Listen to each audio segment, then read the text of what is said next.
and that's a challenge. That's a struggle that I deal with as an individual who's aware of what's happening. So when you look at that, it's you're trying to figure out. I'm not understanding why teachers have to struggle the way they do.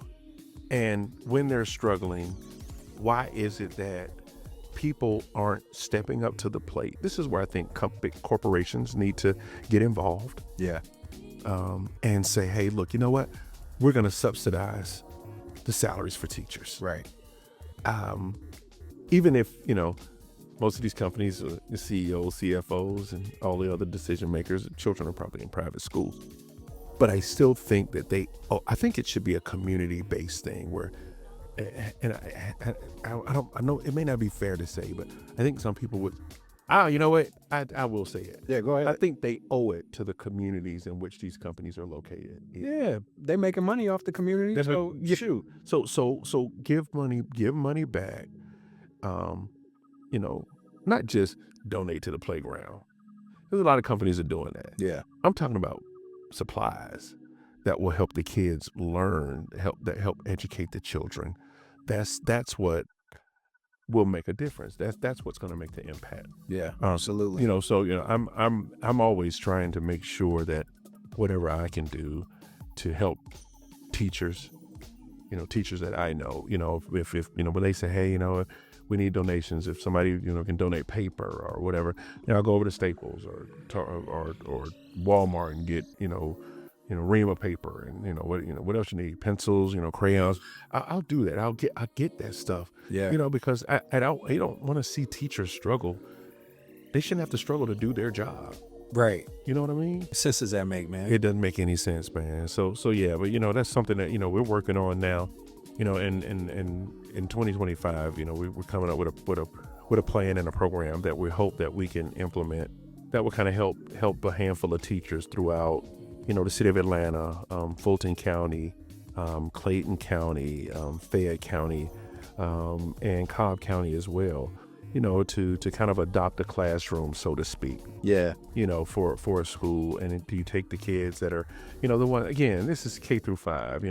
Those are the kids that are, to me, are still the most impressionable. Those are the ones that we can make the greatest impact on. Yeah. So absolutely. So be on the lookout and be listening, for that, because we're going to reach out to some of our listeners to say, hey, look, you know what, we need you to join in with us, help us out.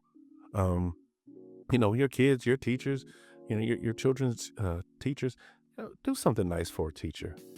Yeah. Get them a $5 Starbucks gift card, give them a Target gift card, but do something to show your teachers that you appreciate what they do with your children. Absolutely, man. So yeah, so what you got? I remember when I was in high school, her name was Miss Race. One of the coolest teachers I had. Like, that was one of those teachers where, it was kind of like a mixture, right? And some you got your cool teacher, you got the teacher that'll just bore you to death. But Miss Race was like one of those teachers where I would look forward to going to her class because, like you said earlier, she did like 7 jobs even though she was paying for one. She was, depending on what we needed, she would be the therapist.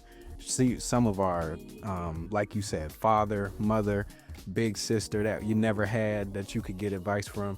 And the biggest thing about it, even though, how old was she? I don't know how old she was, but she was older, much older than we were.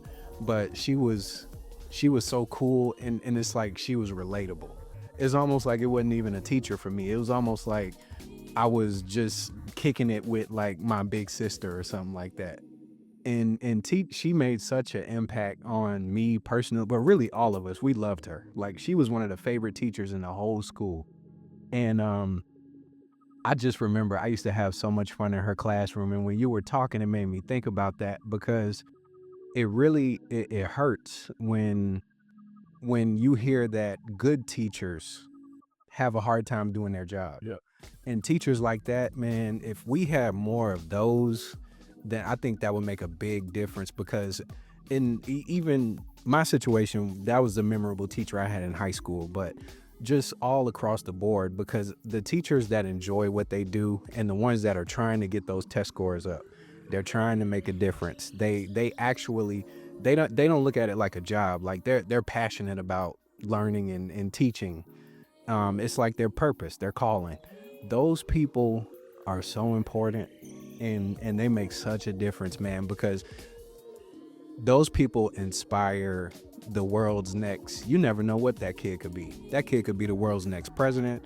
That kid could be the world's next attorney.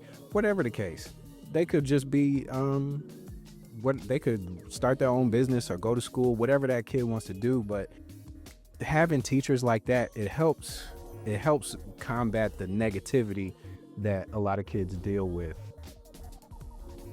because all too often, one of the biggest things about growing up is when you're young, right?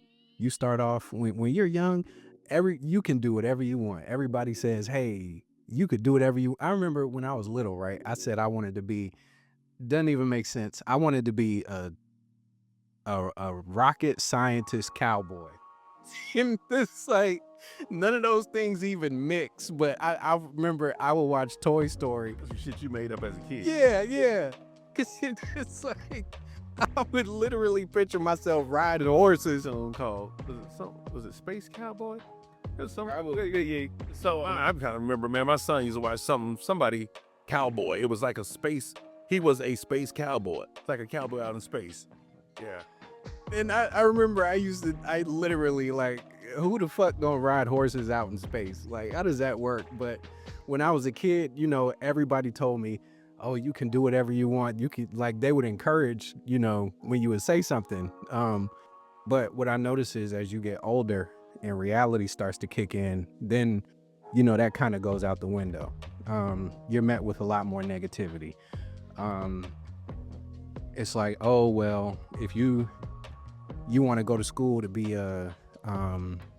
you want to get a business management degree, but how is that going to help you if you want to change your career earlier? Or, oh, this degree only pays that much. But overall, my point is, those teachers, those good teachers, the ones that enjoy doing what they do, they make such an impact on kids. Because when I used to go to her class, man, I could be having a bad day, she would turn it around. I could be we could talk to her about stuff, and it's like she, even if she didn't understand, she still made it feel like she was able to relate to what we were going through. Do you remember any of your favorite teachers? Because see, I go back to like middle school, and that's how the teachers that really made an impact, on your life. Yeah. I can go back to middle school. This professor, their name was Dr. Fish. Okay. He was our science professor. Gotcha. Man, he had the weirdest lifestyle, but he was the coolest teacher ever. Yeah. Cool cat, man. And then in high school, I had a couple, brother Joseph. Actually, brother Joseph. He was actually a religion teacher. Okay. And then also Mrs. Jordan. Okay. And then when I got to college, Mr. Andrew Hill, he was our management professor. I had a couple in college that I still remember. Dr. Gillespie, she was my literature professor. Yeah. Mr. Hill was my management professor. I'm missing. Dr. Jama Naumba was my economics professor. Okay. He was also one of my favorites. And then Dr. Edmonds, Steve Edmonds. Right. He was from New Orleans. And that was my finance teacher. Got it. And I had because my major was finance, I had a couple classes with him. But you remember those teachers that impacted you and made a difference on your life. Absolutely. And you'll never, there are plenty of teachers I can remember their names. Yeah. But the ones that made a difference, I remember. Yeah. And that's why it's so critical for us to do what we can to help our teachers. Yeah, for We have real. to.